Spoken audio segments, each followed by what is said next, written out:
Hello out there to all my friends, my brothers and sisters out there in Sydney. In case you don't know who I am, my name is Father Anthony Messeh, and I was asked to record this message by Joshua. I'm sure most of you by now have gotten a chance to meet Joshua, and he's a good friend of mine from back here in the United States of America. And he asked me to send this, to record a short video for you guys for your conference this weekend. And how could I say no to something like that? I have a special place in my heart for all of you out there in Australia, because every time one of y'all comes to visit, you say, "We need you to come, Father Anthony. We need you to come. We want you to come visit us." And I always tell you the same thing. I'd love to visit you. It's nothing personal by any means, but I am terrified of airplanes. Okay, I don't like flying. I get like sick, I get nauseous. I do it when I have to, but it's an absolute last resort. And the thought of being on an airplane for 24 hours, that's a tough thought. So as much as I love y'all, as much as I would love to be with you guys, hey, it's not gonna happen. And even people tell me, but they make medicine for, your stomach and medicine for your headache and medicine for all this kind of stuff. And I said, first of all, I'm not a big medicine guy. And number two, I said, as Tom Cruise once famously said, they don't make medicine for fear of crashing into a mountain. Okay, so that's kind of where I am. There's no medicine to make you not afraid that every dish is going to make you crash or something like that. So we'll just have to stick with this online or this kind of technological thing. And what I wanted to tell you guys, what Joshua wrote me right here in his emails, y'all are talking about loving God and loving your neighbor, the great commandment, this weekend. And that is the most appropriate topic. The topic that if you get that, there's not much else left. Okay, that's the most important topic in the whole wide world. And I'll just share one small thing about that, is that when it comes to loving God and loving your neighbor, obviously we know the two are connected. You can't truly love God without loving your neighbor, and you can't truly love your neighbor without loving God. Okay, it's the same love, just one in a vertical direction, one in a horizontal direction. Which of the two is harder to do? Love God or love your neighbor?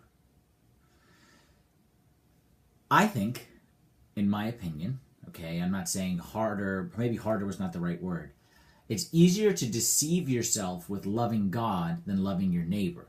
It's easier to convince myself that I'm loving God than it is that I'm loving my neighbor. Loving God is, I have a good heart. Okay, we say that about everyone. He has a good heart.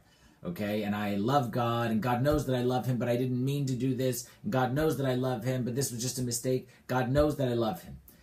But if you look at when Christ gave that commandment of love God and love your neighbor in Luke chapter 10, instantly, okay, the thing that came right after that was the story of the Good Samaritan, all right, where Christ then explained what does it mean to fulfill the great commandment, because they said, what's the greatest commandment? He said, love God and love your neighbor. And they said, what does it mean to love your neighbor as yourself? And he gave the story of the Good Samaritan. So the Good Samaritan is a great story because it shows that you got to put your money where your mouth is. Because that priest and the Levite would have, you ask them, do you love God? They say, of course I love God. I'm a priest. I'm a Levite. I'm a child of Israel. Of course I love God. They had convinced themselves that they're loving God. The priest may have been on his way to the church to pray the hourly prayer. The Levite may have been on his way to the temple to do his sacrifice thing or to take care of the temple. Like, they were probably going to do some kind of good act or some kind of good deed, and they convinced themselves that they love God. But when Jesus gave the story, it was clear they didn't love their neighbor, so therefore, how can you love God who you can't see if you cannot love your neighbor whom you can see? Okay, so I'll just kind of throw that out there to you. And that's a super important topic for us here in the United States of America, because I don't know what life is like in Australia, but our problem here in America is simple, is we have a bunch of people running around saying that they love God and they're doing the work of God, but they're fighting with each other and criticizing each other and gossiping about each other and bashing one another, and there's racism and there's bigotry and there's all kinds of stuff going on these days in our country, and it's all by people like we're a country at 85% of our country proclaims to be Christian and would say that they love God. But we're not always seeing that love of God manifest in love of neighbor. And what I would say and what God would say is that you can't have it that way. Okay, true love of God must manifest itself in love of neighbor. And may God help you, and God help me, and God help all of us to put our money where our mouth is, okay, and to put our love into action. Not just say we love God, not just say that we worship God, not just say that we're children of God, but put that into action with the way we love one another, okay? Have a great weekend. Hope you guys have a great retreat, and just enjoy your time, and take this loving God and loving neighbor thing seriously, and hopefully God will open y'all's eyes. Take care.